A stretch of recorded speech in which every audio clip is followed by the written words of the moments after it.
hello. What a fantastic intro that was, wasn't it? That girls and boys. Right. So we've got 5 men around me, which I'm more than used to. Right? Don't tell the husband. Right. So what we're going to do today, we're going to talk about the transfers ins and outs. And in the house today, we've got Adrian Stroker. Everybody knows him. He knows his Spurs. He knows his history, and he'll go on forever. Everybody knows that. If you want to butt in, but be kind, right? And then we've got Ian. Wow, what a man Ian is. He's not under the thumb. He's just outside. Then we've got our lovely Mark Cousins. Look at that, the brick wall, Pink Floyd and all that, yeah. Paxton Road, North 17.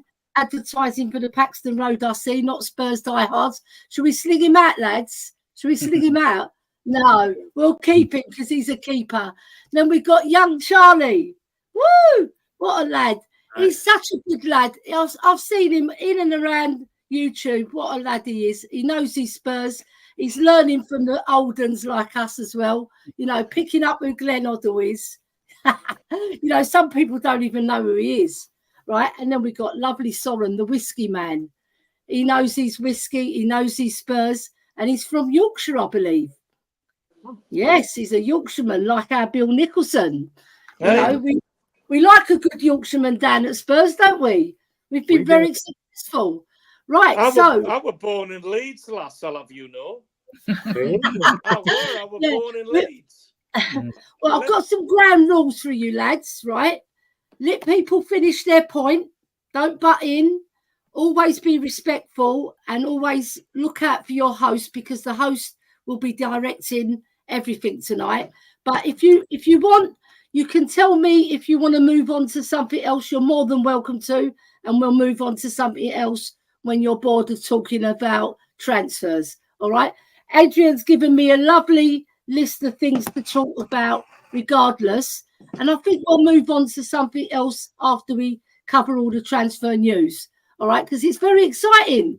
You know, who we're going to bring in, who we're going to get out, who we've shipped out already. Right. And first of all, I want to welcome people into the chat, because the chat is very important to us.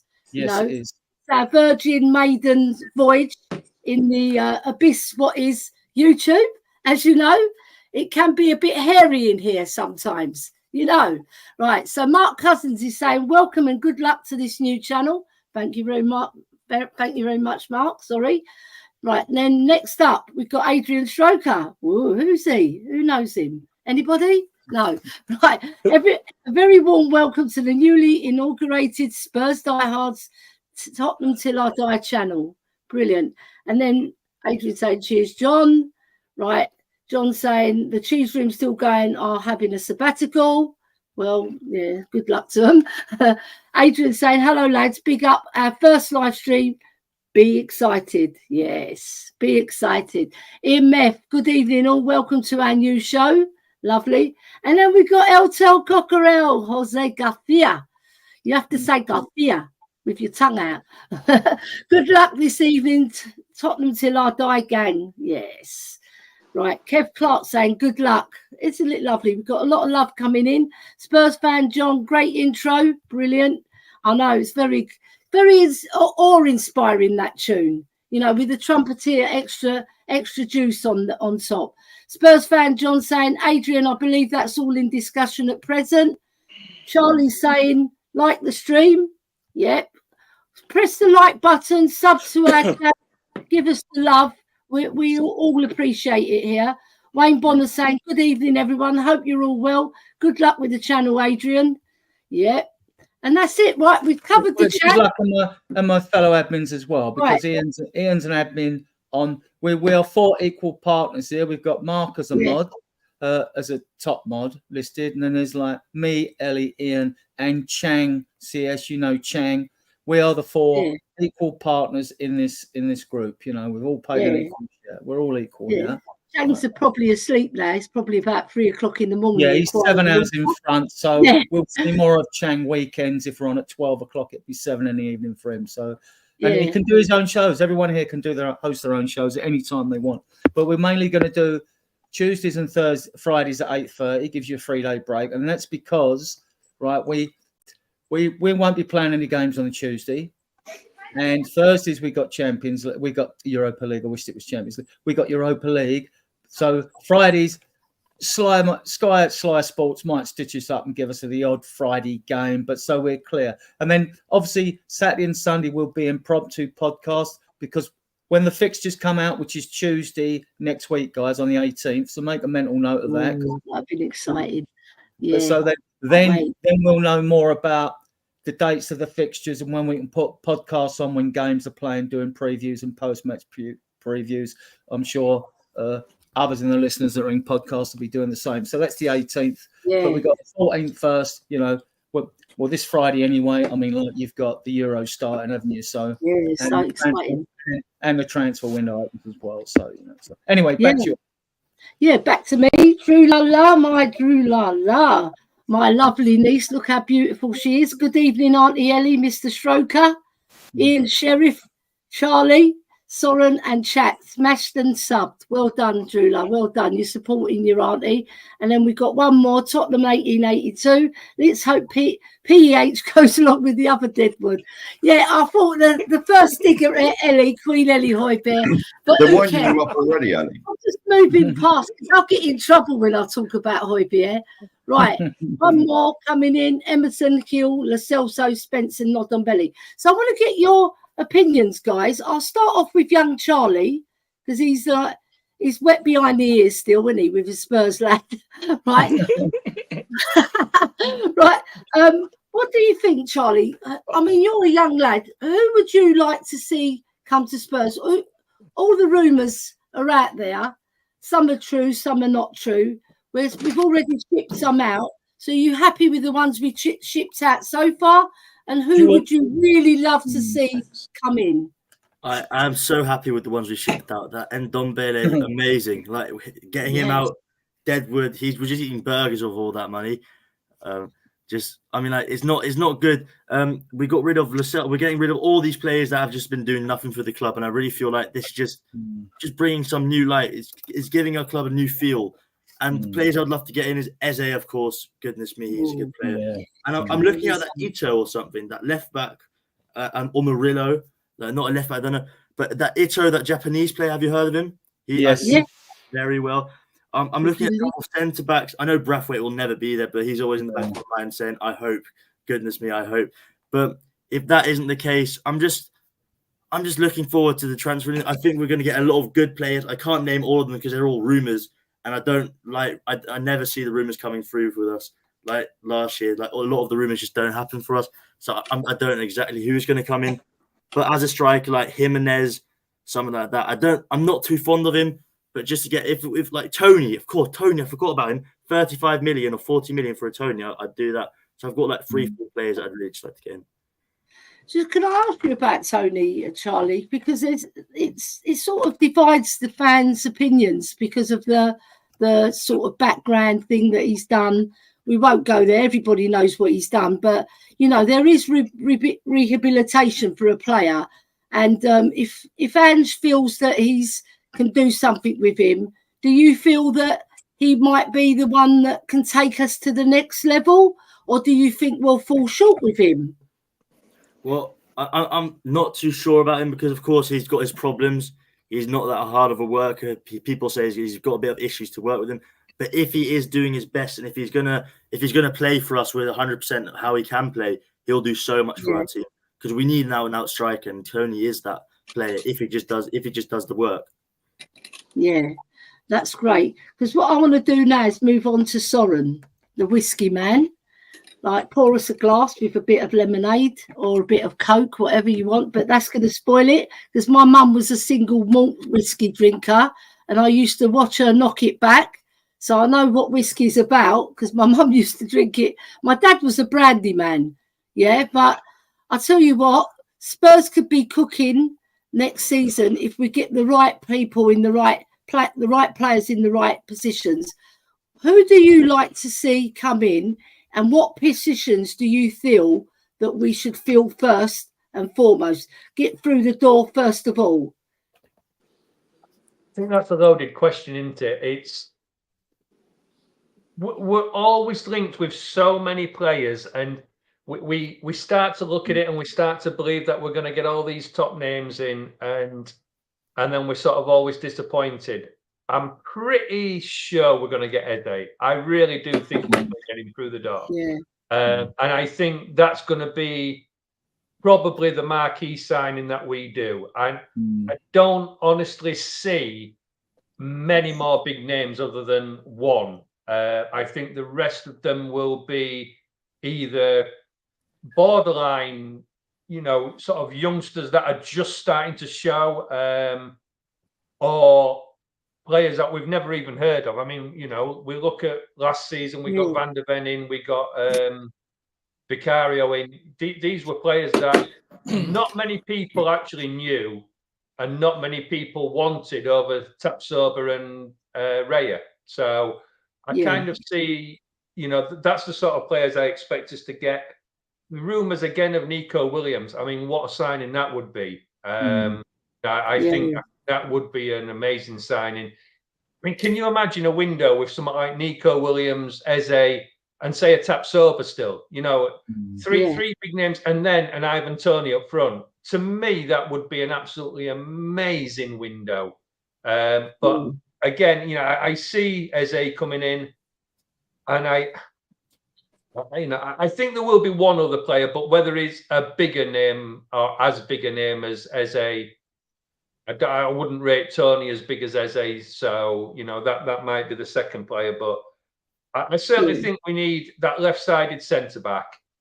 But it then depends on just how many of these players do get sent out. Because if we get that Eze and we get, I'll say, a Tony, I don't see much more money being there until we've sold some players. So I think a lot of it really does depend on who goes out. And he's a good Nico Williams is a good call. I mean, good player, 37 appearances, 8 goals, 17 assists. What I want to ask you, Soren, is about Tony and all of you actually in general, because Tony's 28, and if you go for like Santiago Jimenez, who Charlie would be familiar from the Dutch league, probably, I mean, he scored 49 goals in 86 games, and he's 23. And the age thing, if someone's brilliant, it doesn't matter how old they are or how young they are, it doesn't matter. You try and get them in. My thing with Ange is he does tend to go for a younger player. And I think if you want 2 players in every position, that suits, because then a younger player would have probably have the patience to sit on the bench and bide his time, whereas you might get an older player who might be demanding, I want first team football. What do you think? I think the thing with that, Adrian, is we've got a few youngsters that are coming up. We've laid down with Veliz 6-year contract. He'll probably go out on loan again this season. Looking at Dane Scarlett, we've got some players that are young that are future for us. We can't keep buying for the future. We've got to get some players in for now. And that's where I see an Ivan Toney that, he's a now, he's ready. Jimenez, he's ripping it up, but will he rip it up in the Premiership? It's a risk.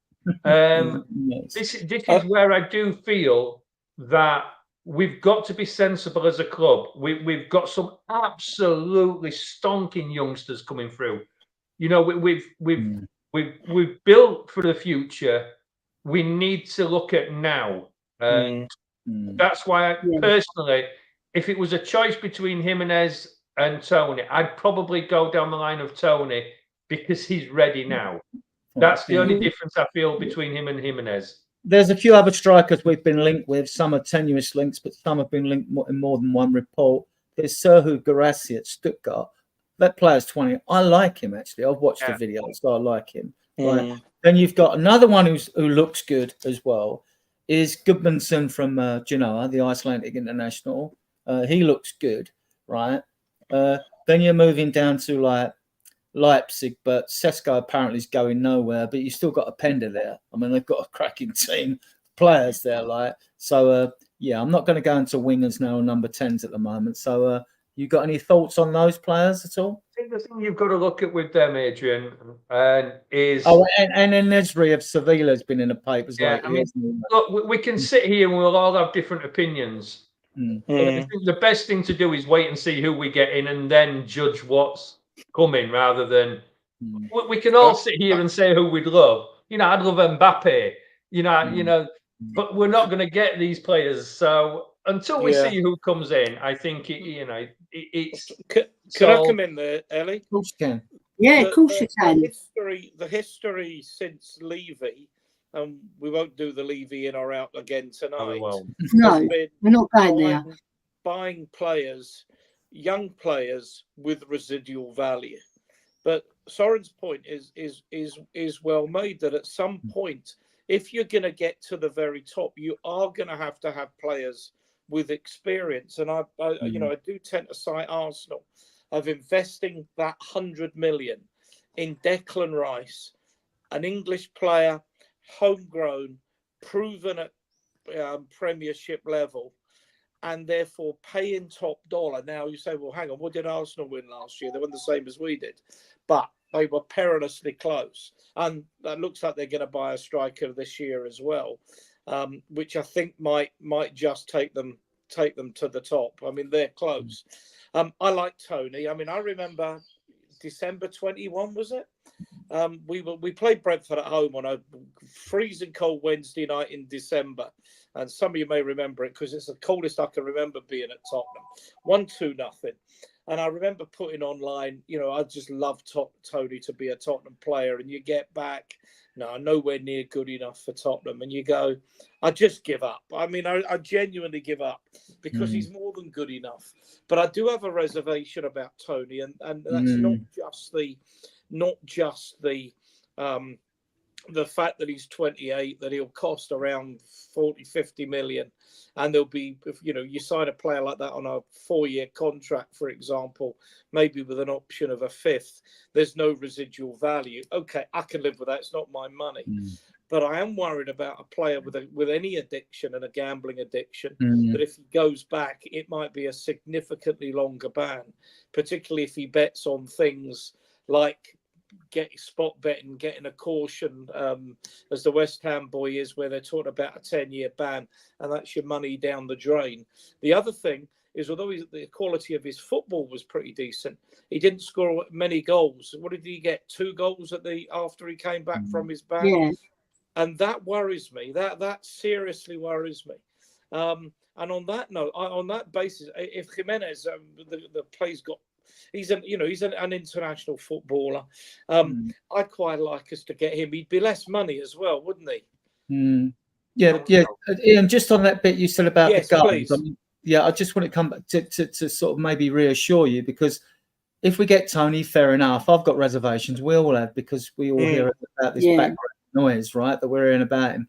But under Angeball, we play such an attacking brand of football that if he can't score goals, and the way of football we play, he should increase. And we know he dropped off last season a bit. I don't know. Maybe he was on the beach, or maybe he thought, I'm not staying. We're safe, staying, or whatever. No, I don't know. We're just guessing, aren't we? So, we are. And what I said last night, I mean, I don't want to get into this Levy thing, but repeating some of the stuff we said. And one of the things was Levy appeared to be far too involved in things that he didn't have the ability to get involved in. We appear, from at least the outside looking in, to have a real proper structure in place of, quality coaches, quality analysts, proper analytics approach. And from that, we ought to have a better chance of identifying the player. And we're talking about players out, and we gather that, and Ndombele, they're just basically not only going to rip up his contract. I assume we're going to have to pay him compensation to go, because he's on the thick end of 200k a week, I read, and he's not going to get anywhere near that. So for whatever's left on his contract, you know, you can start with probably, you know, 5,000 a week for every week left on his contract just to get him to go away. The talk is he's going to get 5 million to go. You can buy a lot. You can buy a lot of McDonald's with that. We get away with 5 million. It's true. But what a scandalous piece of recruitment! And there's a player plays his first game against Manchester City, scores a great goal. And we all think, you know, whoa, Christmas has come early. You know, what a player we've got. And he turns out to be a complete pig in the poke. And as I say, the criticism that the club doesn't spend money just isn't based on the evidence. No, it isn't true. Tons of money. We've just spent so much money so badly. We have spent, Ian, since sorry to interrupt you, since 2019, for those in the chat, says, you know, 685 million on 29 players since training opened, right? Now, you could write off probably 20 of them, 2/3 of them are pants, right? And it's only, we failed better in a lot. We failed better recently in the transfer window. We know we you know, we're on the cusp of building a big team if we go well. So back to you. Sorry for the interruption. Yeah, no. I've got that much to say. I need to put a light on. You know, I'm in you're going dark in Spain. So you're now ahead. And that's €1 in a meter. But I think I just picking up. I do have confidence the easy transfer is going to go ahead. Everything seems to point, and he is.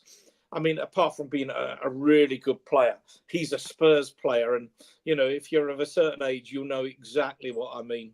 He is a Spurs player, and I that's the sort of signing that really does excite me. I think, there's other players dotted about. I don't know. The Gallagher thing seems to have gone a bit quiet, and he's in Germany now, so I suspect that's gone quiet for a bit.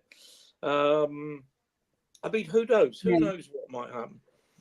We just remember though with him Dombele that, I mean, we all slate him off for the laziness, but he was handpicked by Pop because of his talent, and that lad has got some footballing talent. He's just lazy. He just hasn't got the mentality. Now, you know, we can sit here and argue that it was bad recruitment. Yes, we should have looked into his, you know, into his mental state, but as a footballer, he has everything other than determination.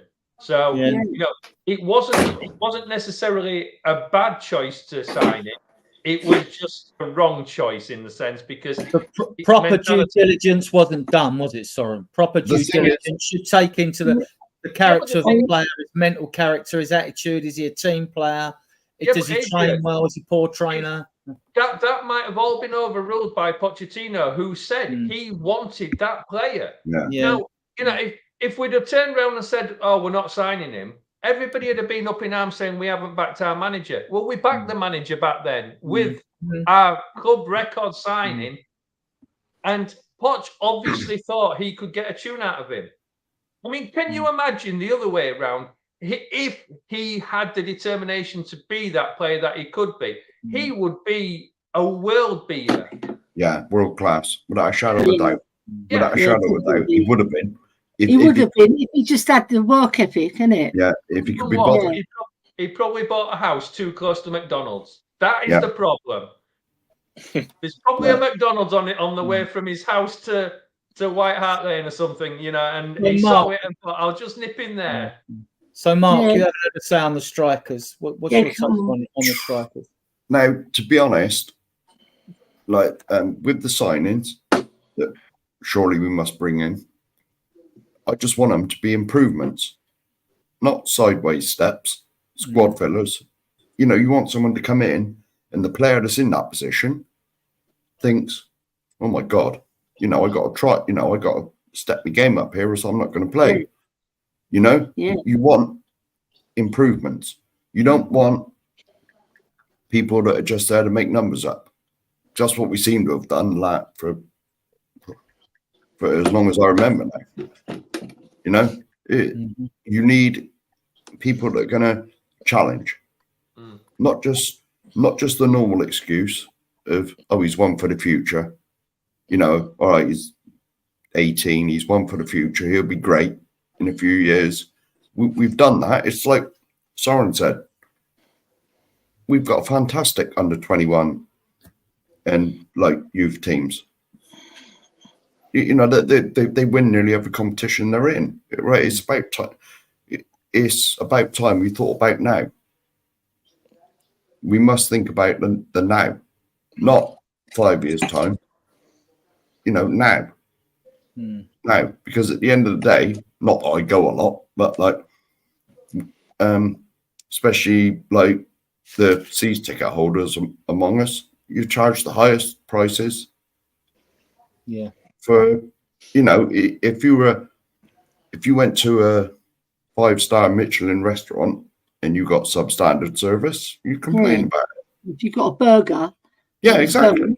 Yeah, exactly. You'd complain about it. So if you're paying 5-star prices, you deserve a 5-star product. And unfortunately, we haven't delivered that. That's my opinion. But we're not talking about Levy and that. No. Yeah. But, So, like, Ellie, should we move on to? Would you want to move on to midfielders? That's been linked with. Okay, Yeah, I think the midfielders, that's a more interesting. Yeah. Well, the strikers, obviously, they're going to get the goals. And like you said, Adrian, we need to score 88 goals or more. So what midfielders would you like to bring in, Adrian? Well, I've got a list here what people can go for, which have been obviously like we know about Eze. It's a question of you class him as the the playing number 10 and excluding from the midfield, but we know we all want Eze. So like above that, there seems to be a bit of a tug of war whether we're going to go for Gibbs White at Forest, who's 24, or Gallagher at Chelsea, who's 24. But I like the look of Edison at Atalanta. He's 30, but he would steady us in the middle. And another very energetic player, I think he's on loan from Sassuolo to Inter Milan, is Fratesi. He's 24. He would do a good job, right? Yeah. Now, you find that when energetic players come to the Premier League, they settle in quicker because they are naturally energetic and they suit the league better than other players who take a bit longer to adapt or they need to get their fitness levels up, Then you've got, like, obviously we said Eze, like you've got, there's been talk of Marcus Edwards at Sporting. That's only because of, right, let's be clear about we have to have 8 homegrown players for Europe, right? But 4 of them have to be academy trained. Now, let me explain the difference between academy trained. We can go out and buy 8 homegrown players for the Premier League. No problem. For Europe, big problem. Because 4 of those players have to be academy trained players for Europe. Now, what academy trained means is you have to have done 3 years in the academy before your 21st birthday. That's what it means. Yeah. So I don't know what the SAR situation is. That's always been a moot point. But we've only got 4. If you exclude SAR, because although he was registered with the club, he did his years in France, right? If you include SAR, we've only got 4 now. Because Tanganga and Sessignon are going, we're down to 4 academy homegrown players. They are Brandon Austin, who's recently goalkeeper, been given a 5-year contract, Alfie Whiteman, Oliver Skipp, and Troy Parrott. So all of you in the chat, don't think Skipp and Parrott are going anywhere because we can't. We just can't do that. Unless you promote, I think if you promote an under 21 player to make up that rank, then I think you can't demote him back down to the B list again. That's what my understanding of the rules are. So that could happen, right? You could promote someone from the B list, but that's not likely. So I don't see Parrott, who scored 17 goals for Excelsior this season, right? So we don't know. We need to, if he's going to come in, whether Angie's going to give him a try in the 6 pre-season friendlies we've got. We don't know if that's going to. Well, same with a few of the other youngsters. I expect them to get some time, though. These players, he will have a look at them, right? And keeping on the midfielders, moving down. So, yeah, you've got Danny Olmo again, another Leipzig. We've got some good players, and you've got Danny Olmo at Leipzig. He would be a good addition, right?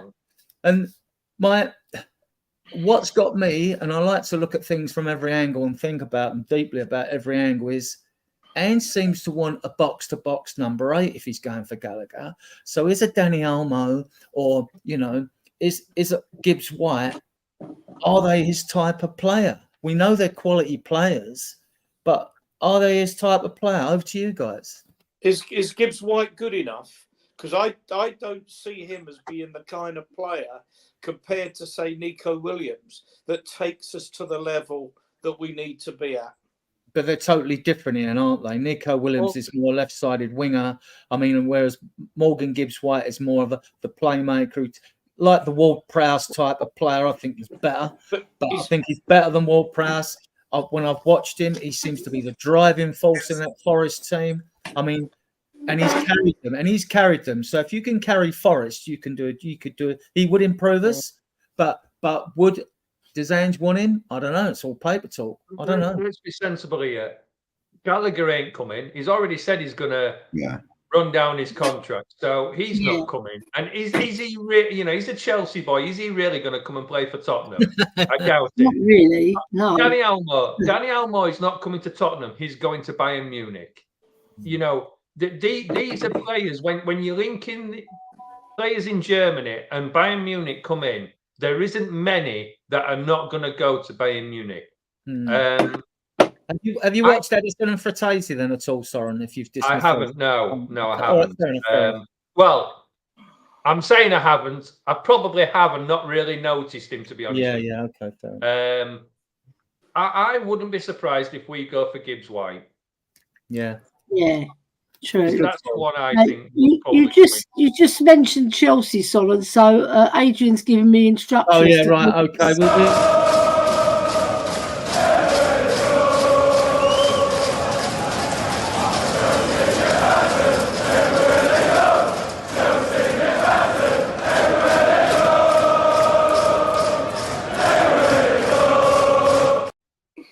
That's a toxic alert. If you mention the A word, you mentioned Arsenal, Chelsea, or West Ham. Arsenal get battered everywhere they go. Arsenal get battered everywhere they go. Did you mention West Ham as well, Soren? You did, didn't you? I think West Ham got.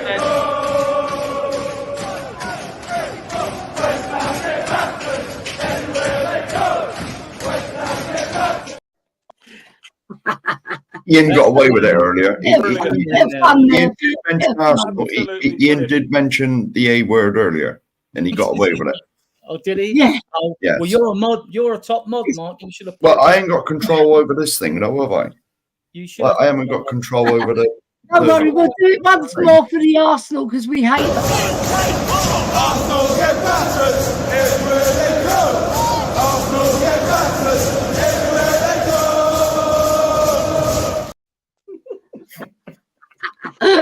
That's a bit of fun there. Yeah, We interrupted that. We retire the show now, Ellie. Yeah, we've lowered the tone. But, you know, I think Ivan Toney, I think he'll be a very good fit. If Ange feels that if he's spoken to the player already, because there is a lot of noise around us signing him, but whether it goes through, it all depends on Ange, really, because he likes the characters. We've gone to midfield now. You've gone back. No, but I wanted to mention Tony because I never got a say on it. Right? So, you know, it's a woman's prerogative, isn't it? Yeah. Yeah. But the midfield, I'd really like to see, obviously, Eze, but I'd like him to be joined by Elise because they're a very good partnership. Oh, heavens. You know? It's like then you're cooking because you've got two players who are really, really at the top of their game. They've got more to give as well. Under Ange Postecoglou's system, I think they'll be cooking because they move the ball very quickly. I just wanted to get actually. You can only have one of those two. Which one would you have? I would have Eze. Right.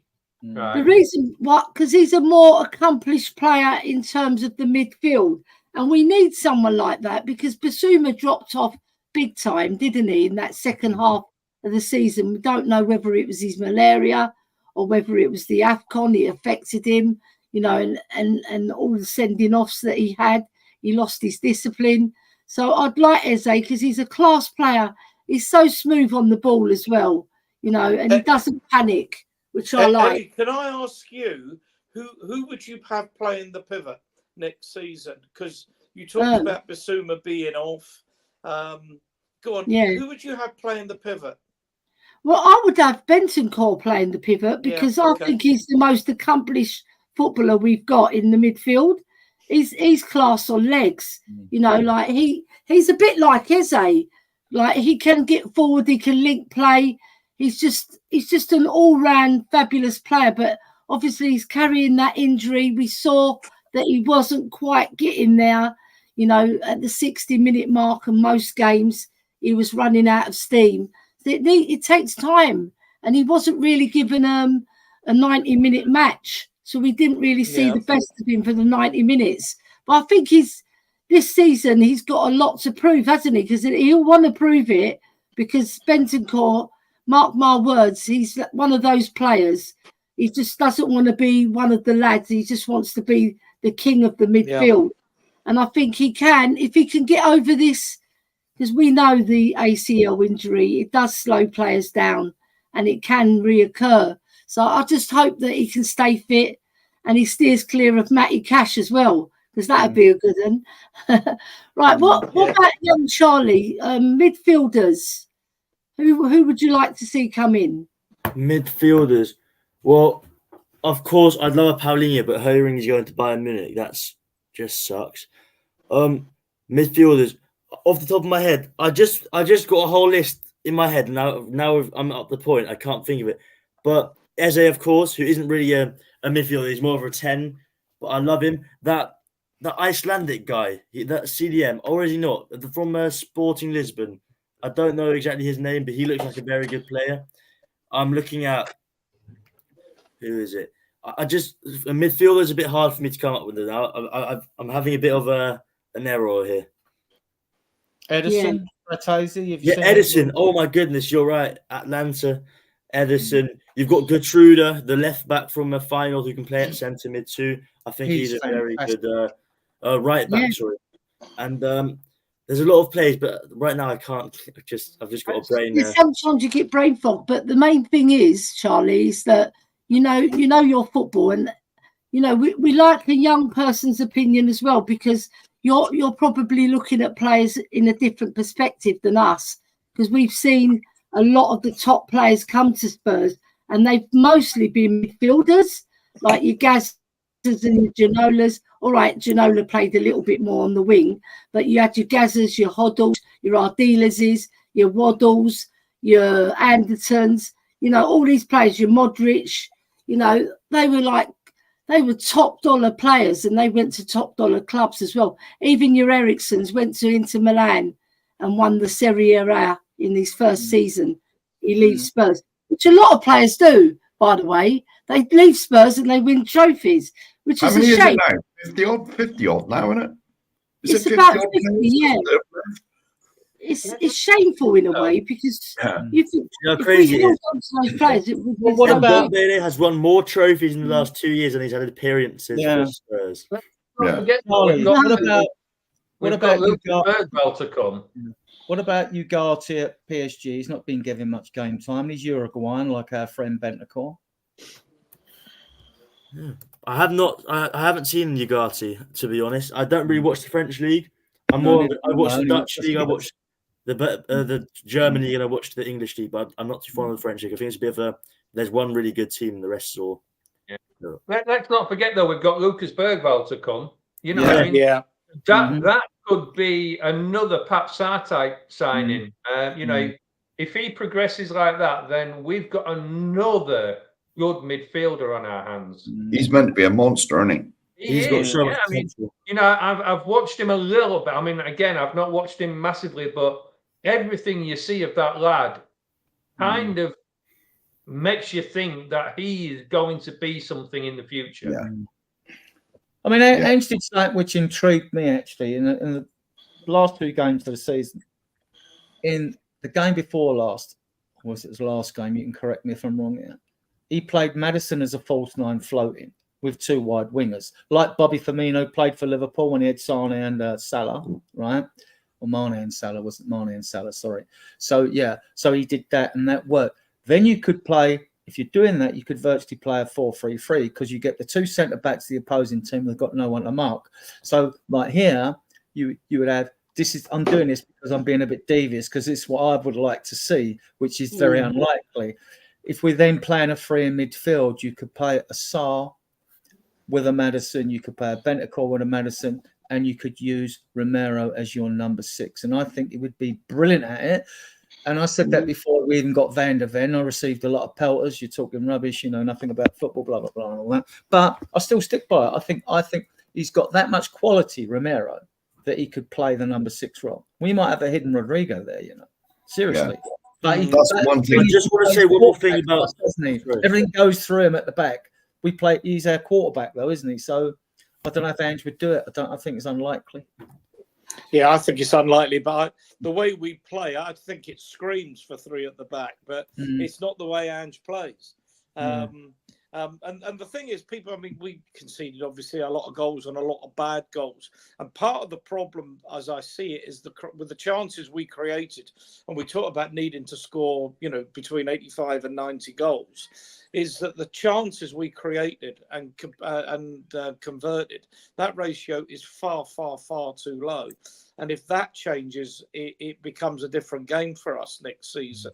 And when you look at some of the goals we scored, I mean, I can think of one against Nottingham Forest where I think it was Van der Ven that scored, but both Porro and Udogie were up in the opposing penalty area, and Van der Ven was just outside. Now, how do you defend that when the opposition have just absolutely bombarded you like that? But when you create that, when you get that into those positions, you have to be scoring more than we are, because the danger is obviously you give away really weak, poor possession, you concede. I mean, as in, for example, the goal against Fulham, and I'm trying to think who's was it Maddison's really poor pass, and the ball went up and bang, you know, it was an inadequate attempt at a tackle, and bang, we're 1 down. But we're going to have the players next year that next season that I think are going to be able to get rid of that. And I think, you know, the point about Bergvall, everything I've seen about him means he is going to be a real quality player. But we really do have to be converting a much higher proportion of the chances we create. And if we do, well, you know, everybody is going to be talking about Tottenham, about how good we are to watch. Yeah, it'd be exciting times. But Bergvall, I think we mustn't pin our hopes on an 18-year-old boy, because he's still got chance. He's still got time to develop, and he hasn't played in the Premiership. He's been playing in Sweden. It's a whole different kettle of fish. So let's see how he goes. You know, we're going to soon find out if he's the real deal, right? He's a unit. He's a unit. I see him, and I like him, and I'm liking him. So I was just going to pass that to Charlie as well, because have you been watching Bergvall, Charlie? Yeah, I've not the matches, but I've been watching the clips of him, and the way he gets past the players, the things he tries is Dele Alli-esque. I mean, like, you remember how Dele Alli just used to like run at the player, try to put like a panner through him, try to do all these things, and it just really reminds me of him.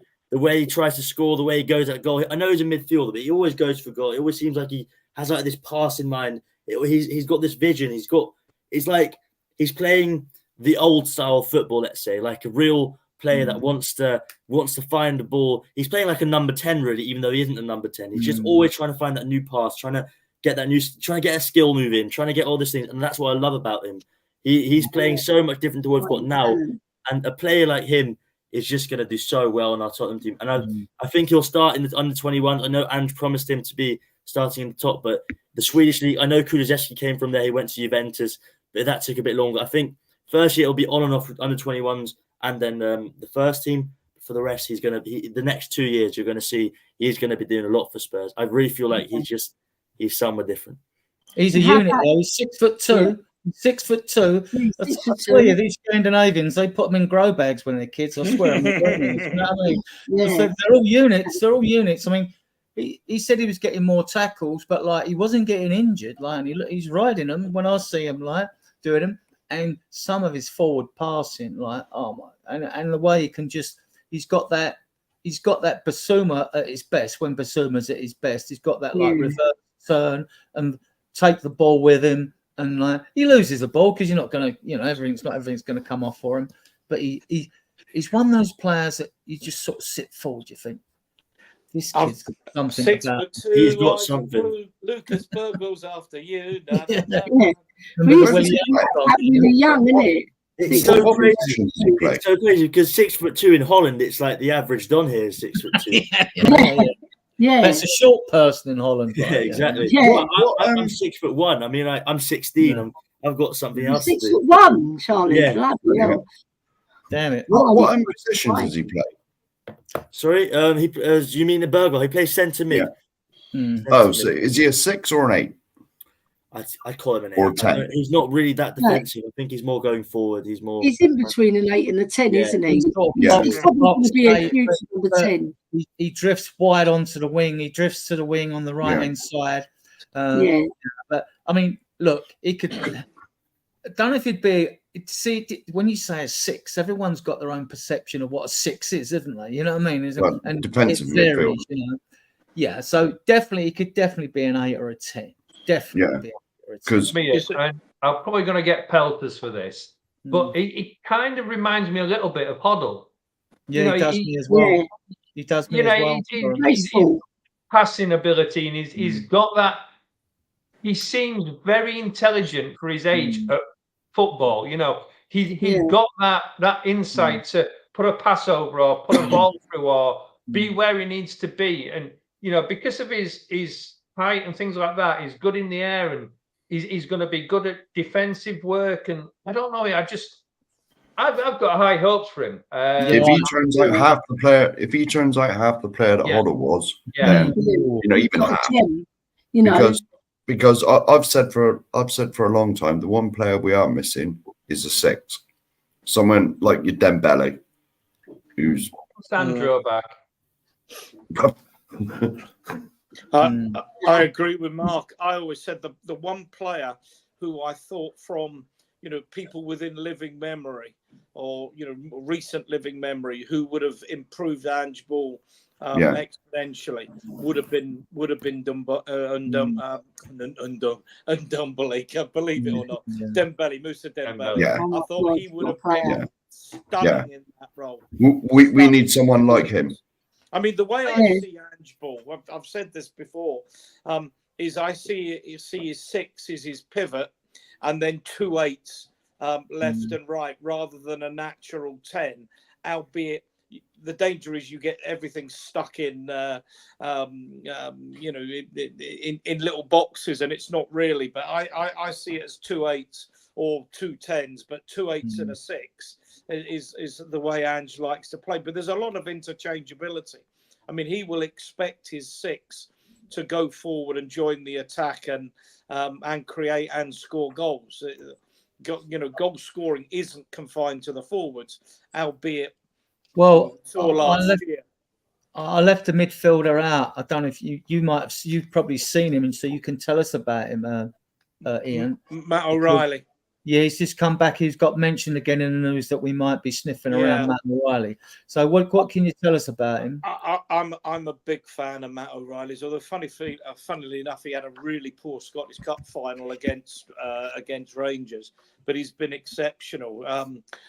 He plays sort of the right-sided number 8.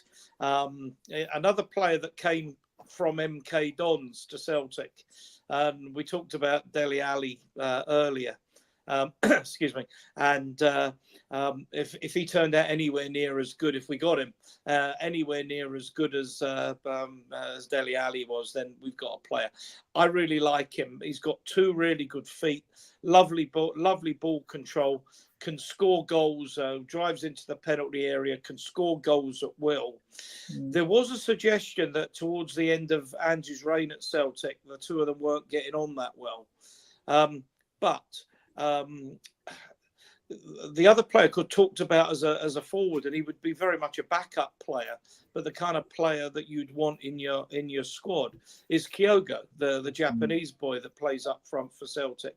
I mean, for examples, you look at the kind of money we spend, but if we could get those 2 for around 50-60 million, that would be superb business. Not only would they, either of them, be able to play first team football without any problem, they would improve the squad depth enormously, and both know where the goal is. I would take them. I'd take them at a shot, and I don't know if there was any sort of gentleman's agreement that when Ange left last year, because I was a bit surprised he didn't raid Celtic, and there was no indication we were going to buy anybody from Celtic, that maybe there was a 1 year gentleman's agreement that we wouldn't take anybody. I would take Kyogo and Matt O'Reilly in a shot to play for us. Absolutely in a shot, but I'm not sure that we'll get O'Reilly and get Matt O'Reilly and get is it Kyogo? I don't think we'd go for both. That would be my gut, unless somebody was leaving. But just out of interest, Adrian, you're talking about academy trained or home trained, and it's a little bit like Davis and Dyer, that Matt O'Reilly did it. He's actually, although it's obviously a very Irish name, he plays his international football for Denmark, but he trained with MK Dons, which makes me think he would probably count as homegrown.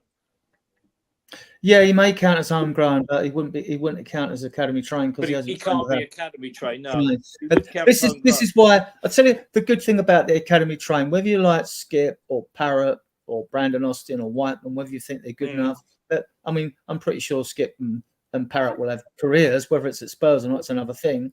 We need to see something of Parrott in these pre-seasons coming up, or whatever to see. But I've lost my thread now. I'm sorry. I was going to go on something. Did Matt O'Reilly not play for England youth? Guys, is this a weird shout? I would like to see Skip and Parrott go, or Skip or Parrott go to Ipswich Town. I think that would be an amazing season for Skip or for Parrott, because Ipswich Town is an upcoming team. My gran lives there. I'll go to the Tottenham away match. I think Ipswich is a good team to start at if you want to get a lot of game time. They have a really strong team right now. They've got a bit of a weak team actually. It's not too far either, is it? It's not too far. Yeah, right. Ipswich in Suffolk, isn't it? Suffolk. Yeah, it's only like 3.5 hours. Yeah. 2.5 hours. Yeah. I remember what I was going to say now. Yeah, this is why now it happens, right? I mean, we've brought in two guys now. One's called Chapman for Southampton to take over the academy. But it's interesting because Andy Scolding, if you remember Scolding, his role's changing now. He's going to be head of loans and pathways. So there's a big clue in pathways. We know that's the academy pathway. So we'll see if he can convince Ange about certain players to move on. And they will progress, because it might not be this season with a lot of them, because a lot of our good players, they're not near 21. They're like 18 and 19. 3 have just been promoted. Abbott Tyrus Hall looks like a young version of Moussa Dembele, Ian, right? He's got to fill out a bit more, though. You've got like about 3 under-18s have just gone into a 21 squad. You've got Mikey Moore. He's not even 17 till July. And he looks like a generational talent. But we've seen players like this before. But Marcus Edwards was going to be the next big thing. He went out to Chelsea on loan, and he went off, So there will be a path, because if we're going to have, and I like this 4 academy rule in Europe, I wish it was 6 players. I really do, because then you've got what you know that next season or the season after. I mean, Austin's staying for 5 years because he is. Whiteman might go. Skip needs to go to further his career, because he must know we're bringing in midfielders, and he could hardly get any game time last season. So he must know if he's going to play football, he could go back to a Norwich or an Ipswich, like Charlie said, and have a good career with them. And I would wish him well if he did, because I don't see him getting in a squad unless he comes on and takes games by storm or something. We see him when he was at his very best. He was good. He's never going to be a sexy midfielder amongst fans, but he is homegrown, so you get the emo attachment to him because of that, right? So there will be a pathway, because when those 4 players gradually move up, I mean, I can see Whiteman going. If Parrott done it, he'll go. So then you're going to have a pathway for. You're always going to have a pathway if you haven't got 4 in situ. They're going to be there for 3 or 4 seasons as the academy. There is a pathway. People say there is no pathway. There is a pathway. It's just might take another season. It might take another season. because I'm confident Scarlett will make it. I think Noel John will make it. I mean, well, anyway, when we're going off track there. Go on, sorry, Ellie, back to you. No, I just wanted to join the chat, and can you read the chat while I do something? I've just got to go off camera a minute. All right, I won't be long. Where was you up to? I mean, like, yeah, just up to Wayne Bonner's there. Yeah, and then you just go down. Yeah. Right, where is it? Where's the one about? Yeah, it's actually this one. I don't have that. I don't have that one. So if you read the chat, Wayne Bonner, good quality, strong striker has to be the. Yeah, absolutely. Yeah. Whether it's Tony, I think it will be one of Tony or Jimenez. They seem to be stories that carry the most gravitas. None of this Fraser Campbell nonsense. No, or Solanke for 60 million. No, the argument is that the Jimenez one could already be done, though, isn't it? Could be Soren. Yeah. I mean, they did entertain the family and himself at White. Keep calling it White Hart Lane. At the stadium, so the rumours are that could be done. I mean, there is every possibility that, and I do doubt it, but Jimenez and Tony could come in, or maybe Tony's just a smokescreen. How many times have we done it where we've been linked with a player for so long, and then a player just out of the blue comes in, and it's like bang, done. Yeah. I'd like Vlahovic, but he hasn't got a mention in press. Go on, Charlie. So what you saying? As a Dutchie, Jimenez is not the person we really want, and he's a very patchy player. This season he's had a good half season. Second half of the season he's been not that good. And if you think about it, Troy Parrott is in the Eredivisie scoring a lot of goals. It is not that hard to score. Like, I know I could never, but as a top player, it's not that hard to score a lot of goals at that low of a league, especially if you're in such high of a team. Jimenez will not do a lot for Spurs. I think it's a bit like Jan Vertonghen. He's had this is his first really good season. Last season he had an all right season. This is like a good season, but he's had a very, very big drop off.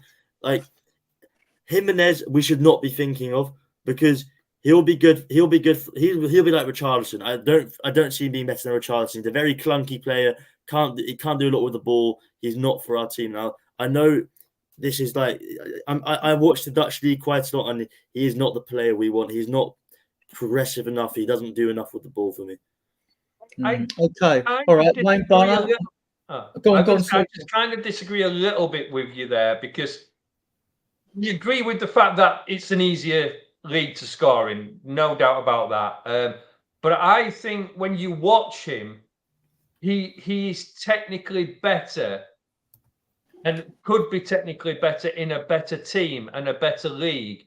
I think that's the reason we're looking at him, that the potential is there to be better. He's not at his limit yet. That would be my argument with it. I think there is a class player in there, but he needs to make that move to prove whether he can take the step. But I do agree with you where you say, it's an easier league to score in, and as we've seen, Parrott's, knocking him in and things like that. But I think he could be a player that could step up. He's got 49 goals in 86 games. The last time I checked, I mean, he may have scored more since that time. I'm not sure if that was the end of the season, but 49 in 86 games, decent strike weight. But like you say, does it carry weight? I don't know if you've heard. We've been linked with most of those were earlier on in the season, though. Yeah, nearly all of them. But I have to say, we are being linked with Brobby. Do you know Brian Brobby, Ajax striker? This guy is the real deal. And I have to say, comparing him to Jimenez, I'd way rather have him. He is very physical. He's very tall. He's a very good player, very progressive. He plays in this Ajax team which isn't that good this season, but has been good the last couple of seasons, winning the league nearly every year. And he's been in there for like the last 3 years, scoring all these goals, doing all this stuff for the team. I say he's better than Jimenez, and he'd have a lower price tag on him. He is more physical. He makes better chances. He has a worse team around him. He does the same thing as Jimenez does, but he just scores. I think he scored like 5 less goals. I'm looking at the stats right now, but I say we go for Brobby instead of going for Jimenez if we get a link. Charlie? Have you watched Serhu Guirassy at Stuttgart? Guirassy, sir, you mean Guirassy from Stuttgart, from Congo? Yeah. I like the look of him. I think he's good, but he's had one good season. The same with Gyökeres. Breakout seasons this season, yeah. I'm not too fond of a one-season wonder, because we've seen a lot of those, and we've seen a lot of them flop. And I don't want to have another 40 million for a Sergio Guirassy who's done one great season, and then saying, okay, let's get him for 40 million, which is way too much money for me. I'd rather go, Pavadivoulis from AZ, Pavadilius, the Greek guy. AZ. No, I don't know him. He plays what? Elliot help you with that. Elliot help you with the pronunciation of that one. Wait, I've got him here. Pavlidis. We've been linked with him for the last couple of years. 29 goals in the Eredivisie with AZ. 13. And we're not even speaking about him, even though he's a way better player than Jimenez in my opinion. There is a striker out there that we could go and get. It's a lad, I don't know if any of you have heard of him, playing for Bayern Munich, called Harry Kane. Apparently he's knocking a few goals in. How about bringing him back to the He's one season wonder as well. He's one season wonder. Yeah. Bring him back in September because he could never score in August. Yeah. I don't see us going for Seski at Leipzig somehow. Yeah, Sesko. But I think Sesko, Olmo, all these players are going to go to really like the massive ones because like City wants him. All these players want him. Then you've got a Pender as well. There, they got Olmo, they got Simakan, a defender. Let's move on to defenders because if one area, it's another area. There's a dearth of strikers. There's loads of midfielders out there. There are so many wingers. You've got to catch up with Adrian. Sorry. Let's catch up with the chat first. Yeah. Then we go on to defenders. Yeah. So we've got Wayne Bollage, strangely confident that the Eze transfer will happen. Tony, I still have doubts about. I like the idea to see one or two youngsters promoted to the. Yeah, me too, mate. Lancashire should be getting his chance. Lancashire's got 23 goals in 22 games for the under-21s this year. I've watched them play most of their games on Spurs Play. They've been an absolute joy to watch. There's too many of them that look good to name. Really, I'm serious. They are that good. Best crop of youngsters I've ever seen at the club. Right. So that's all I can say on that. So Armsco or Armsco, whichever replace it, would take Gallagher if he was free of charge. Yeah, well, brilliant. I think you're referring to our video clips, which they are brilliant, I admit. Yeah. Adrian, I've got a question for you. Go on. Seeing as how many chances the under-21s get and seeing as how many chances Lancashire's converting, do you think he's ready for the Premier League or do you not? See, this is the thing. This is why you need like Scolding to do his job and to sort of say to Ange, look, this guy should be on the bench, get some bench experience, the match day experience, and he should get some time. Because if you're winning a game 3-0, you can throw a youngster on for 10 minutes. You shouldn't throw the game by doing that. So in that respect, yes. I always think there should be two categories. Say that, and I think it should be a club rule personally. And the reason I say that, you've got 25-man squad, you've got a 20-man squad, match day squad, right? So you've got 11 players on the pitch, you've got 5 subs with a concussion sub. So say 6, that's 17. That leaves you 3 places, right? You can't tell me you can't find, I mean, unless Wayne Burnett needs a specific player for a game, an important game they're playing, right? You can't tell me we can't squeeze 2 players, even if it upsets older international sailor, older players in the squad. Why not on the bench? And why is that youngster on the bench? Well, because it's a club rule. There should be a rule. I think the 2 should be on the bench for every game, right?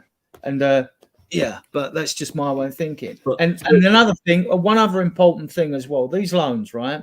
I've been exasperated when the likes of Dwayne Scarlett's gone out on loan and not been played. You know, when players like that happen. I don't know how they work these loan deals out. Some of them are senior players. There's an expensive fee, a few £1 million fee, and you pay his wages, or you pay a few million, or you pay half his wages if he's a player from Barcelona or something like, because it helps them with the wage bill.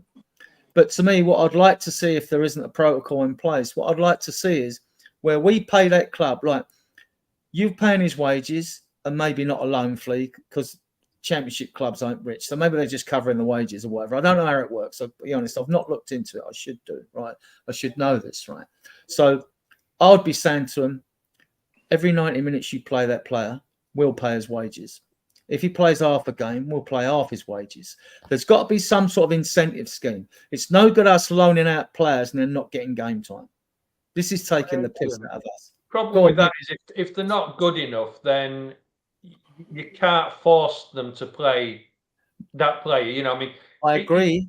If we send them to a team where they are at a level above or should certainly be playing in that team, then yeah, you kind of have the incentive to say, and right, this is where Scolding comes in. Does the player get loaned out to a championship side, or does he go to the division below the championship and start there, right?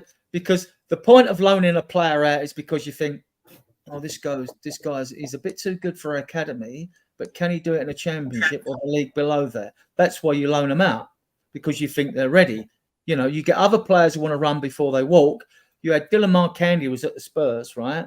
When Skip was at Norwich and other players were at other clubs, Dylan Marcandy, he was one of those players like, oh, I won't re-sign. I want to leave. I'm not getting game time. He went to Blackburn. I think he got farmed out to Edinburgh. I wish him a good career, but he did get a bad injury or something. But I think he's playing for Blackburn now. Good luck to the kid. But you know, you got to be exceptional to come straight from the academy into the first team.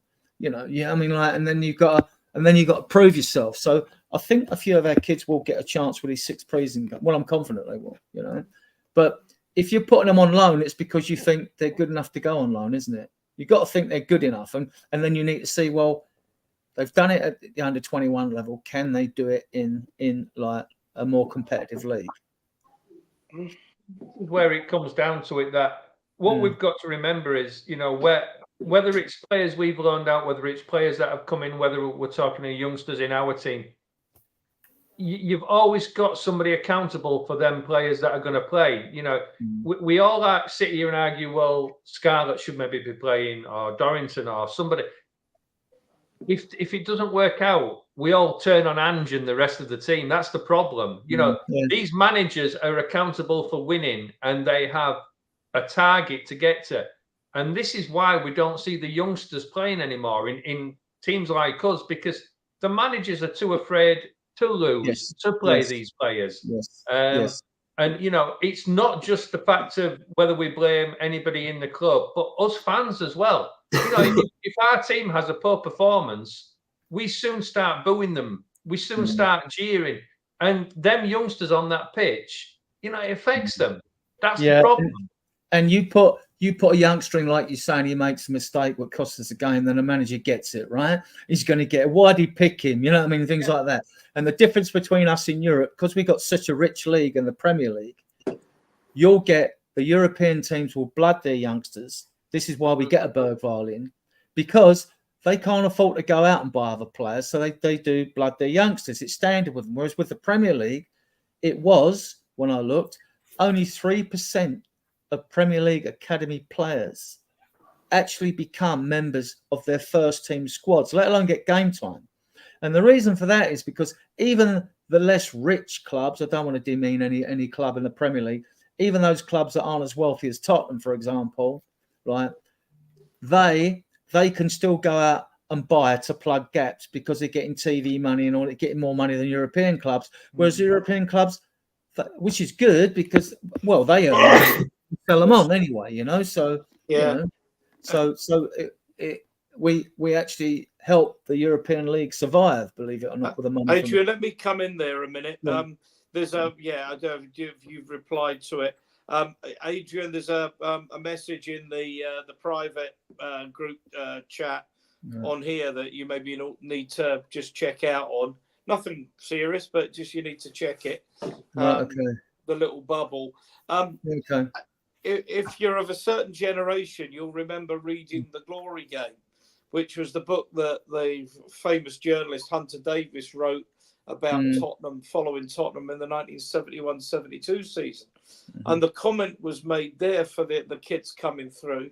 The problem is that the club the size of Tottenham will always go out and spend big money on an established star. So this isn't a new phenomenon. It's not a new phenomenon at Tottenham, and it's not a new phenomenon in football. Yeah, but Ian, you'll also remember. You'll also remember that back then it was easier to blood players though, because you had a 42-game season. Yeah, there was only 2 up, 2 down. It was 2 points for a win, 1 for a draw, and up to the top of the league, only the champions won in the European Cup. You might have 2 more places for Europe if you won the FA Cup, the Cup Winners' Cup, or the League Cup, into the UEFA Cup. That was it. You didn't have money for each league position you finish here, which is like 100 grand or $250,000 each position. And because it was only 2 up, 2 down, you could get round to January in that time of years and those years gone by. You could be out the FA Cup, out the League Cup. You could be mid-table, no chance of winning the league or qualifying for Europe because they were a light year away. You're mid-table, you're never going to finish third. And you've got no fear of relegation. So back then, Hoddle and Perryman could come in at Spurs side at a young age because we always finished we used to finish regularly sort of top 6 and all that, but we went for a period where we was finishing about 10th regularly and 9th and 8th, 9th, 10th for loads of seasons. And that you could you could bring in the youngsters. Johnny Pratt could come into the team. Ray Evans and that could come into the team. But in fairness, Adrian, go on. Hoddle and McNabb got game time, regular game time, because we got relegated and we were in the old second division. And in those days, the cost of being out of the Premiership or the Premier League wasn't 160, 170 million. No. There was a difference, but the difference, in fact, I would go and have a look at the turnover figures. We were playing when we were really poor for a couple of seasons before we got relegated in 77. Yes.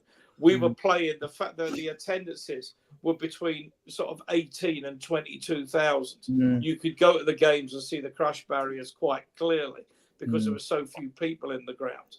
And then we got relegated. We started playing good football. More importantly, people went to see their team winning, and we were suddenly playing in front of 35, 40,000 plus. So I remember the very early.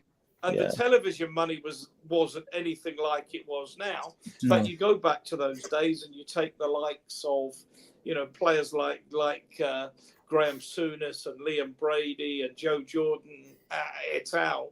Went to Italy. And one of the reasons there was so much more money in Italian football was because of their television money deal. And it was, of course, only when Sky turned up. And as I've said before, Sky don't have a viable business model unless they have English football. So they'll have to keep paying through the nose for it as long as they want. They want to be a viable broadcaster. So the game is completely different now. Totally. See, this is where I got my Spurs immune system. Why I can never be. They can never destroy me because I experienced that 76-77 relegation season, and I followed Spurs in the second division away from home. And relegation is the most painful. I don't think, no matter, we've been through a lot of bumps. We won't go on the Levy train and all that shit. But so nothing that's happened in recent years, I get exasperated and I get angry at times, but it was never as bad as that. It was never as bad as that, right? So, and I'm very confident we're going to have a great window. I think we'll have a very good window, So, and on that, I want to get back on to defenders, guys. I want to talk to you about defenders because, like forwards, they seem to be a bit of a dearth of good defenders, whether they're fullbacks or centre backs. We have been mentioned with some good ones.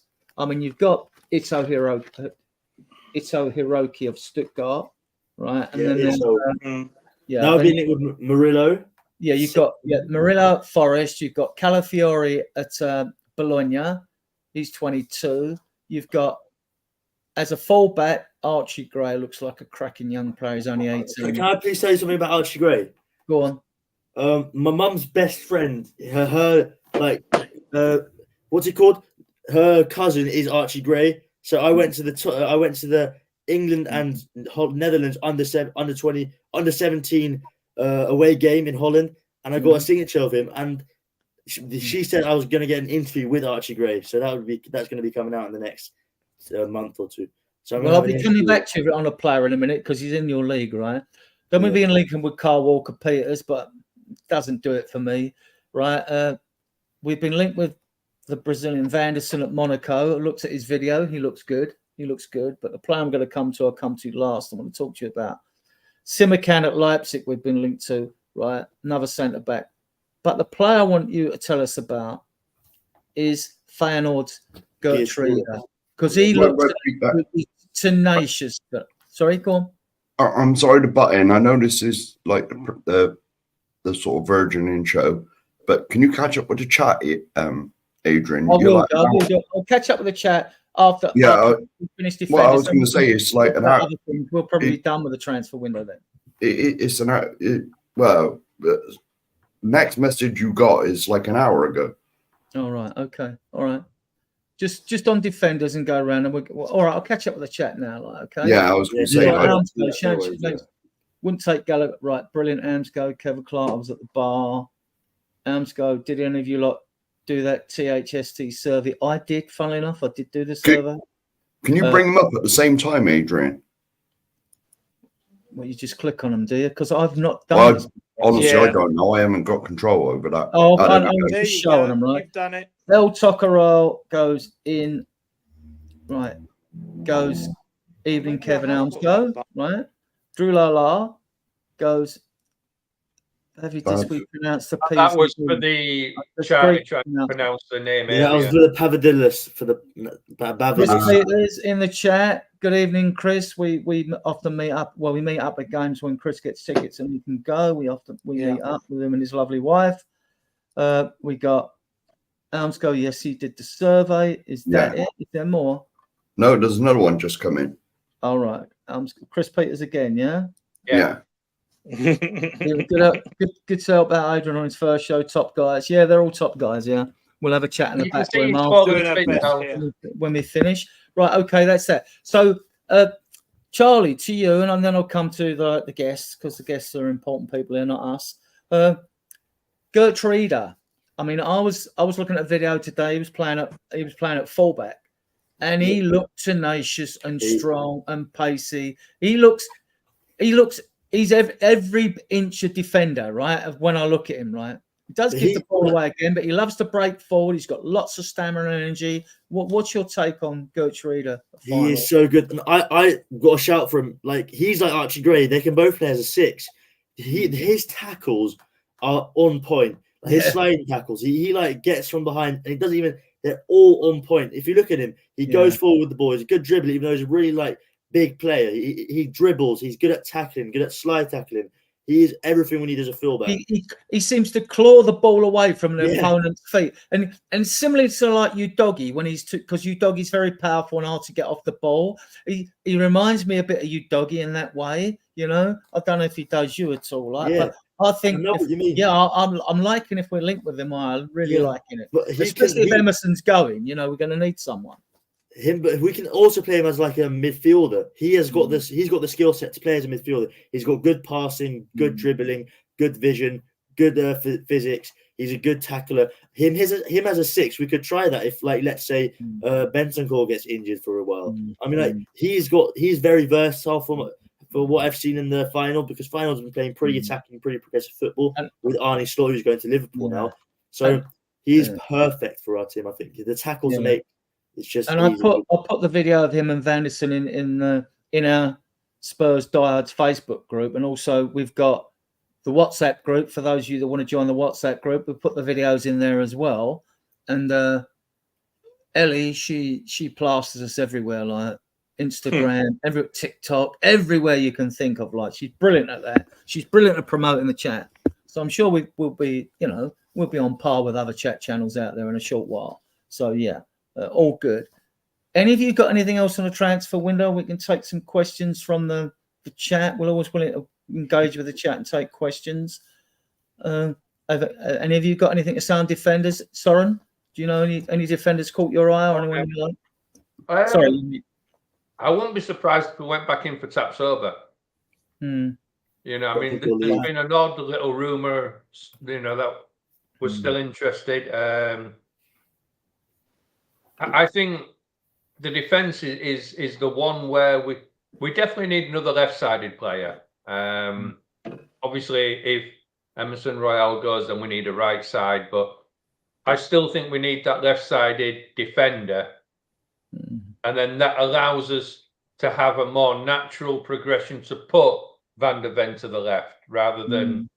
I mean, let's not forget, maybe this is the year we'll see Ash Phillips come through as well. You know, let's not forget that he's in there. Yeah, he's a unit, 6'4". He's right-footed, but actually Dorrington, I think, is not a big. He's a unit himself. Dorrington carries the ball in the midfield like Musa didn't. He carries it like a number 8 forward, and Dorrington's so good on the ball, but he's out with injury at the moment. So like, See, I think he the might other be thing out we've for got to think of as well is with defence. You know, we've signed Ash Phillips for the future, and we've got that young. Is it Croatian lad? Vaskovic comes in the end of the season. You know, I mean, he comes next year. So, you know, defence-wise, I don't know if we're going to spend a lot of money on a defender. That's you know, unless it's somebody that's you know, sort of up there, 28, 29 years old, and a year or two kind of left, or a free transfer. I would like Calafiori though, if we could get him, because he's like. I've watched him, and he is a quality player for his age. He uses quality. And just to back your point, I've heard of more than like 4 channels of Alistair, even Alistair Gold. Defenders are our last priority, so we're not looking at defenders yet. We're first. He's young though. He's 22, mind you. Boguino's another one who's been mentioned. I don't have my Italian pronunciations right. At Torino, he's another one. Looks good, but I like Calafiori because he is left-footed. And I think he could play left back as well. Chris Peters just put in another comment. Yeah, I'm trying to highlight I was just about to answer that. Oh, you're doing it, are you, Ian? Sorry. Yeah. No, that's all right. Ferguson can't get him sent. All right, okay, I'll put him up. Yeah, okay. Whether my admin buttons aren't working. What's happened there? To answer this one, there's a big difference between Dragusin and Tapsoba. Tapsoba's left-footed, isn't he? Yeah. That's the reason. You know, he would be a more natural substitute for Van der Ven rather than Dragusin. Dragusin was bought for the right-hand side. They've got Hincapi there as well at Leverkusen. He's left foot, and they've got Tar as well. 3 good defenders. But yeah, I mean, I would take Hincapi or Tapsoba, definitely. But they won't leave. That's the problem. They won't leave. They've got Champions League, haven't they? Yeah, they've got zero. They've got 0 reason to leave. 0. Yeah, they would get more money. You can only tempt them with more money, but like, you know. And I like Ange's attitude. He said when he was interviewed, and one of the journalists asked him chat about top 4 in Football League and getting players in if you get top 4, and he just turned around and said, "Look, mate," he went, "I only want players that want to play for Tottenham Hotspur." You know? and I thought that's the right. And I thought, what a great answer, right?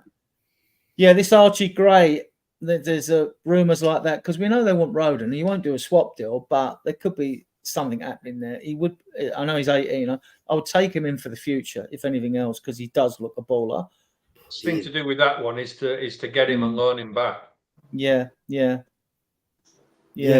Archie Gray is originally a centre mid, but he's been playing right back the whole season. Yeah, but he's very versatile. He's only 18.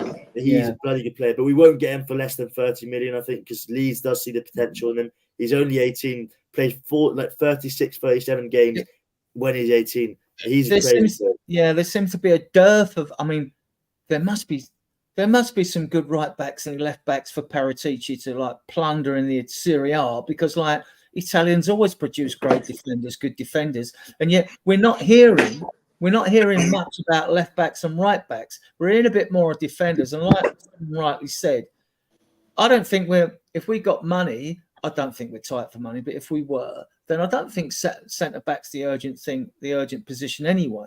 I think left back or cover on the other sides if they weren't centre backs, if they weren't versatile to do 2 jobs. Let's not forget though, if like we said at the beginning, if he was to move Romero into that number 6 role, then all of a sudden defence is a very big issue. Yeah. You know,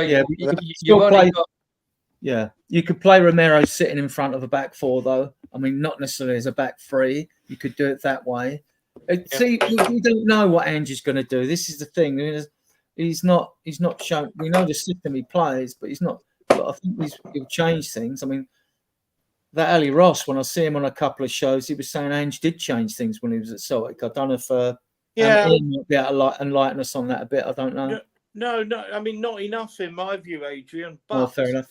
And there was always the thing. It's one, game. one game plan and the low block, you know, with the likes of the Kilmarnocks and the Motherwells and whatever of this world would sit deep, and he would sometimes struggle. But against Manchester City, playing the false nine, you can say, well, it was forced on him because he didn't have a centre forward, but it wasn't forced on him to play exactly that way. And I thought, yeah, that was really clever. I mean, we didn't win the game, but we still played really well. Probably played better than some of the other games that we'd played prior to that. So I think you've got to look at the first season for him as being very much a learning curve at this level. He's clearly found there's players at the club he doesn't want there. We need to see what players they can ship out, what players he brings in. When he's got a club and a team in his own image, that's the time to judge, in my view. Yeah. Have any of you got anything more on defenders and all this? Because we can take questions from the chat. If anyone's got any questions there, if not, I think defenders is not. I know we're talking about defenders, but I think it's not going to be a big point in our transfer window because I've just been everywhere. I've been hearing it's not a priority. It's not a priority. I think it's going to be it's going to be late in the transfer window because we haven't even looked at defenders. Says Alice Tregold, or how do you say Alessandro? I don't know how you say his name. Ali Gold is Ali Gold. Yeah. Ali Gold. Let's not forget though, when we go back to January, and we were looking at players, when we got Dragusin in, it was said back then that in the summer we would get another defender. Yeah, it was. Yeah, it was. Yeah. And I just want to say one thing just because we're not hearing about it, same as the left centre back and right left defender and right, doesn't mean we're not getting them. It just means that we're not shouting about them. Yeah, and it's like the other thing. I mean, it's like transfer kitty. Now, when I mentioned that 685 million on 29 players since 2019, that averages out at 137 million a season we've spent on players, right? So, and bear in mind, and if you bear in mind that a season and a half of that we had COVID issues as well, and if you bear in mind that we had our best revenue streams last year, 549 million was in revenue the club took in. I'm inclined to think that we've got about 150 million to spend without player sales, and we could easily bring another, 50 to 200 million on player sales, right? So there's plenty of money there. The only addition with the Eddie thing, the only thing that could put us back a little bit, usually when there's a sell-on clause in a player, the club that sells with the sell-on clause, 60 million supposed to be with 8 million in add-ons, is all the rumours that are doing the rounds at the moment, is that they like them clubs think, oh, they want to insist on full payment. That's not happening. I can see Spurs giving them a hefty down payment, but I don't see them paying for Eze 60 mil with a further 8 million add-ons in one hit. So I don't think our transfer budget would be that bad. And when you've got a budget, even it was only 130 million, you can still put 20 million down on 6 quality players and get 6 players in.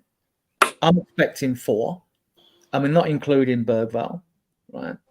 So I'm expecting 4 quality signings, and so we'll see. And how many do you think we'll get, guys? I'll throw it over to you. Comments, Adrian. Oh, sorry. In the chat. Keep an eye on it. Yeah. I'm trying to work the admin buttons. USA Spurs in the chat and the hi guys, what have you. And they're not working. They'll have to sort this out. So we've talked about hello, Alan, mate. Alan's in. He runs his own show. This one. Hi, Adrian. Hi, Alan. Right. Okay. I think I've caught up now. Yeah. Okay. USA Spurs in the chat. Yeah, Alan's in. Yeah. So I think we've got plenty of money. I think there's no excuse for us not to have a good window. And I think there is still a certain amount of pressure on the board to back Ange. And I don't mean just one marquee signing. Admittedly, the other signings to me, I think the other signings, they edge on being marquee signings. I wouldn't say Tony's a marquee signing, but he's a proven Premier League striker, We don't know about Jimenez, and I only vaguely heard of the striker that Charlie mentioned for Ajax, but I did see him mentioned in one report. I'm hoping Paratici is going to pull some rabbits out of the hat, like bring us Vlahovic. I'd like Vlahovic. I think he'd be perfect for the system. Adrian, my pal Kev Clark there has said, what about Grealish? See that at the bottom? Can you bring that up? Yeah, I'll do that. My buttons are yeah, see it, Kev Clark. Right, yeah, okay, Kev Clark, Grealish. My issue with Grealish is not the fact that they paid too much money for him, 100 million, is, again, our front three, like our midfield, have been pants this season. We've got one striker at the club basically put the ball in there, it's Sonny, and he gets criticised because he's 31 now, which I think he can play for a few seasons yet. Now, with Grealish, as I've said, since 1992, it took an average of 82 goals to win a Premier League.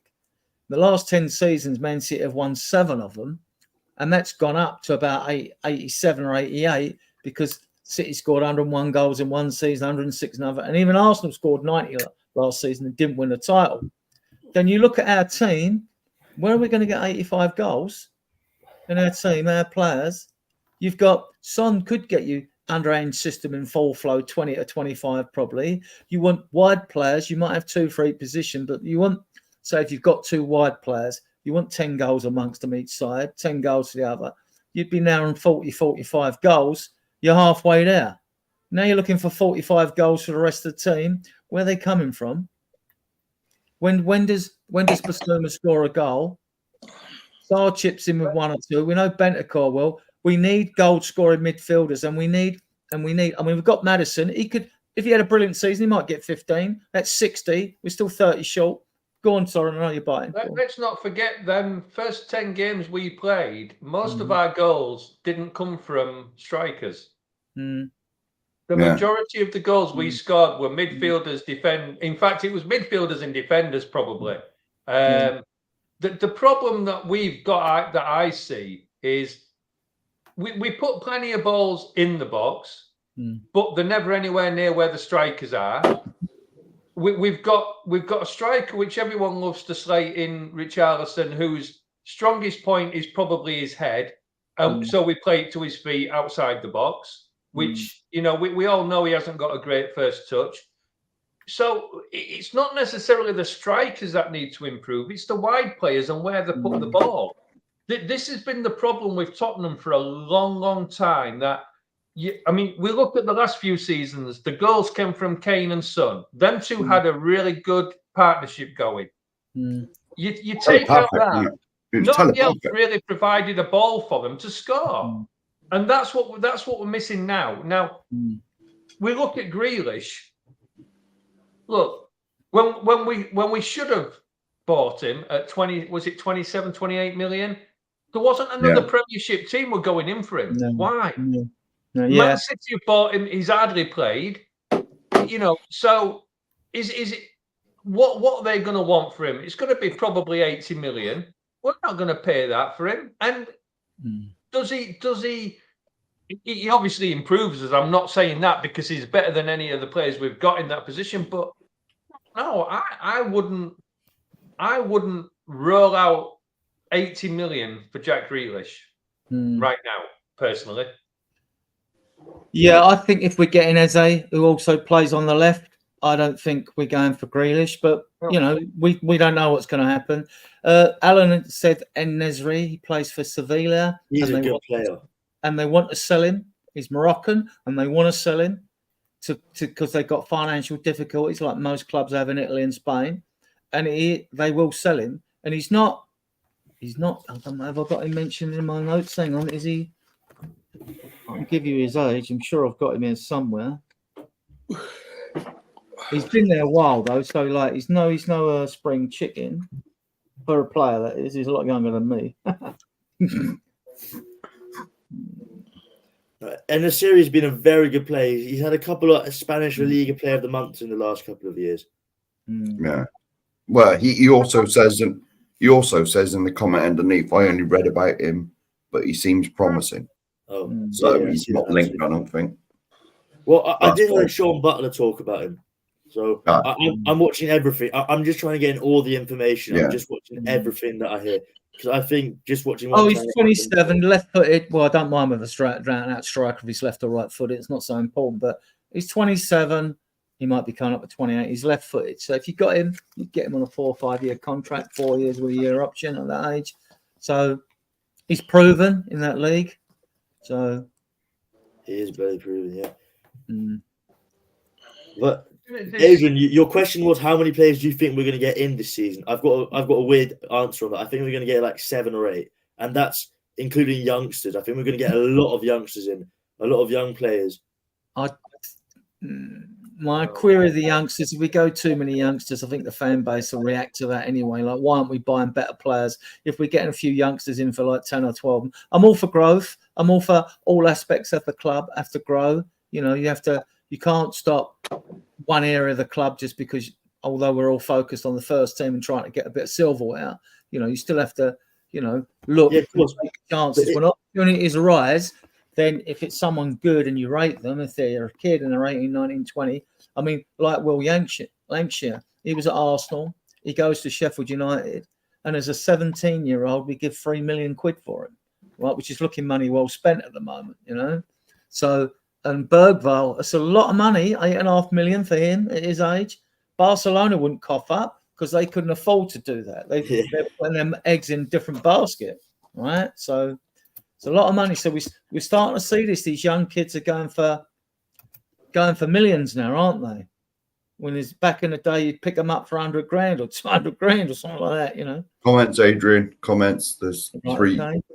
Yeah, I'm just, you know, I got nothing else to do, so I just read see. about him, but he seems promising. Mr. Clark. Yeah, I would agree. If we get Ezzy, we wouldn't need Grealish. Yeah, they're playing on the same side of the pitch. Apparently, yeah, I know the centre back Drew Lala. He's played out of his skin this year. Is that a Celtic player? No, he's or not?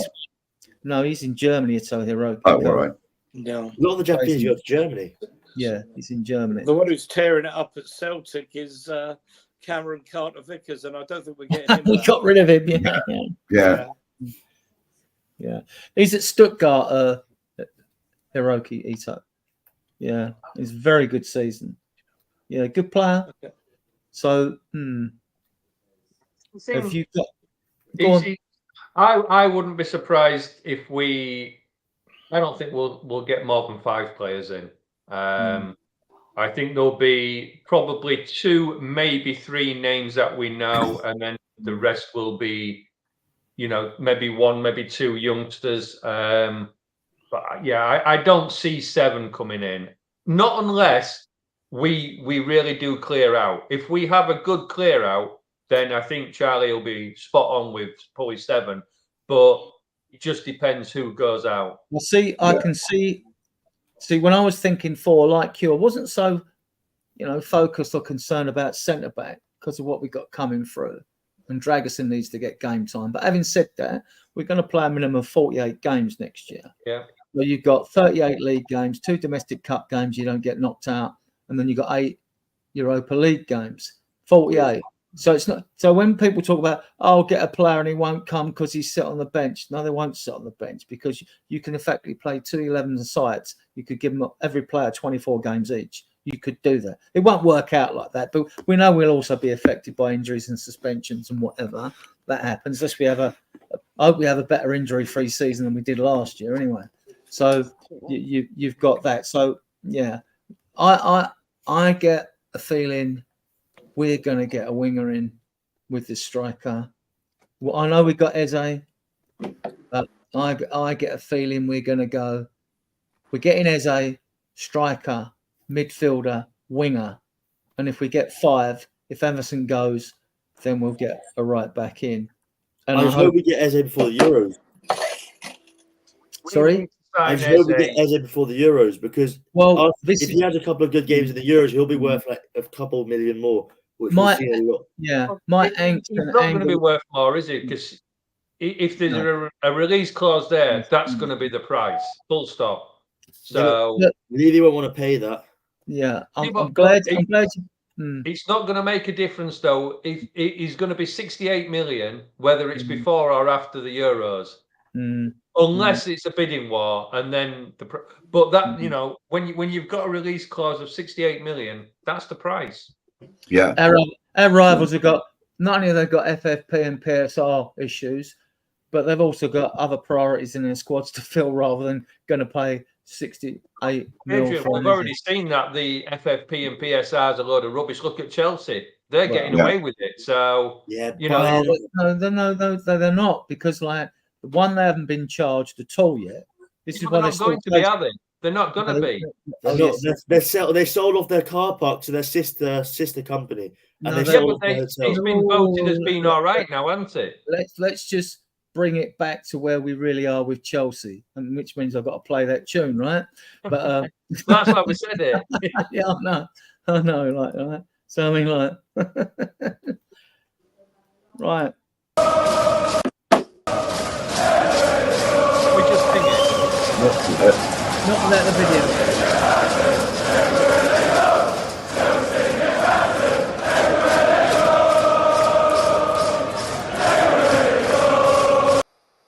Right.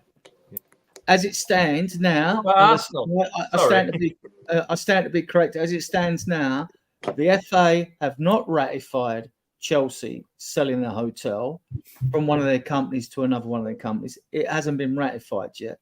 Also, when they originally charged, Todd Bowley admitted, so this is fraud, right?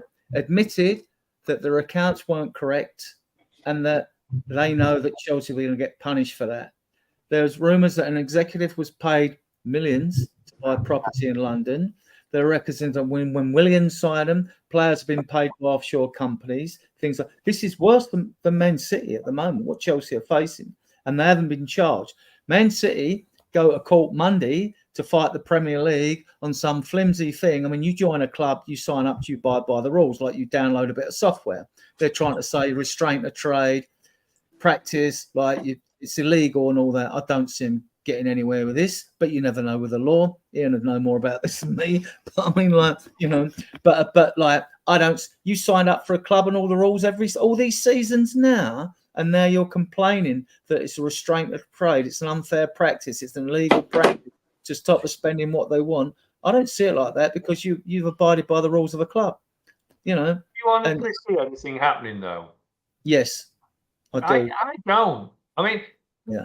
It's gone to the Premier League, where they all voted last week for the Chelsea thing, which have been voted in Chelsea's favour, that you can sell off your assets to go off against FFP and things. But it hasn't been voted in their favour. Sorry, and that is the thing. Not my understanding. I'll stand. It went 11. It wasn't a majority vote to do them then.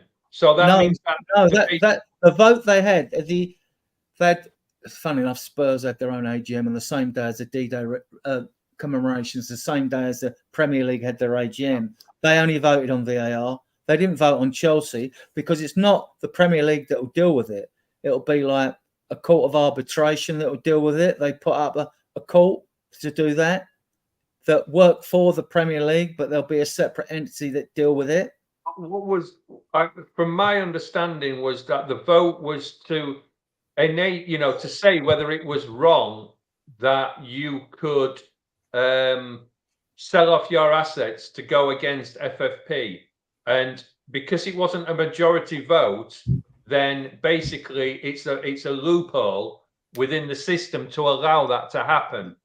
I scan all the media every day, morning, afternoon, and at night. I haven't seen anything like that at all. Been a couple of things, and I think Sean did something earlier today. I mean, he's the better person when it comes to all that sort of thing. And he's done something now. I didn't get to watch it properly, so I don't know. But there's definitely been a few rumours about things. Yeah. Sean's very good with finances. I mean, I got qualified myself, but I mean, it means nothing until you know how you can apply the maths to the rules. I think Ian's more up to speed on this than I am. What's your opinion on all this, Ian? See, this is part of the reason, though, that Chelsea don't necessarily need to sell. Can you hear us, Ian? I can't. Sorry. Yeah, I was sending you a message on WhatsApp.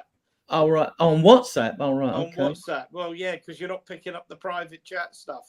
What was the question? question? Okay. All right. My bad then. Right. Okay. And there's comments, and there's a couple of comments as well. Right. Okay. Right. Okay. All right. Fair enough.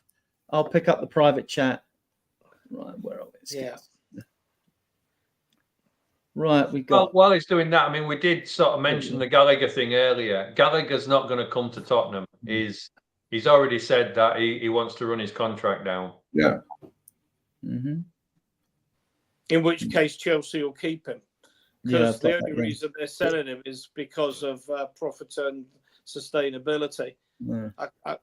If they can't sell him, there's nothing for them to let him run his contract down. They may as well keep him. The whole point of them selling him is purely. This is the argument that they don't need to now, though, isn't it? I don't think anything's changed with Chelsea. Mm-hmm. I still think they need to sell a player, a homegrown player, or they need to sell players to raise something in the region of 40 million. And because Gallagher is homegrown, home trained, all of that feeds onto the bottom line. If you sell a player, even if you bought him for 25 and you sell him for 30 million, that's only 5 million. Doesn't help you. That's the only reason why Gallagher's been mooted for a transfer at all. Right, guys, we've been going for 1 hour 46. I think it's been a very good show. I've enjoyed your company. I want to thank Charlie, Soren, Ian, and Mark for coming on our inaugural show. I think it's gone okay. I want to thank Ellie in her absence. Obviously, she's had to do domestic issues to deal with. Obviously, hope it's nothing serious. And I shall play us out with this because we're always going to play good tunes. And when I play us out, I'll see you guys in the back room afterwards.